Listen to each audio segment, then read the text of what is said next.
COVID-19 রোগের জন্য ম্যালেরিয়ার ওষুধ হাইড্রোক্সিক্লোরোকুইনের পরীক্ষামূলক চিকিৎসা আপাতত বন্ধ রাখতে বলেছে বিশ্ব স্বাস্থ্য সংস্থা WHO। সংস্থাটি জানিয়েছে এই ওষুধ ব্যবহারে রোগীদের মারাত্মক স্বাস্থ্য ঝুঁকি হতে পারে।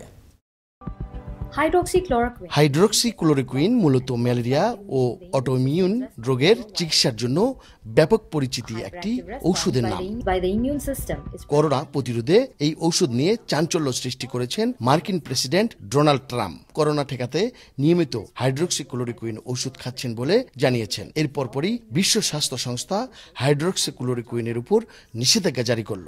Good morning, good afternoon and good evening.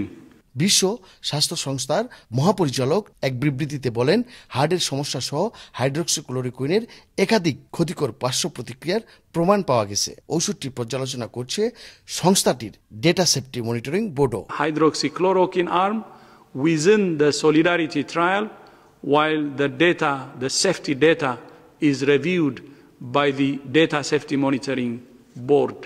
Corona vaccine আবিষ্কারে মিলিয়ন মিলিয়ন ডলার ব্যয় করেও যখন মিলছে না কাঙ্ক্ষিত ফলাফল, তখন আশার আলো হয়ে দেখা দিয়েছিল হাইড্রোক্সিক্লোরোকুইন, যার উপর নিষেধাজ্ঞা আরোপ করল বিশ্ব স্বাস্থ্য সংস্থা।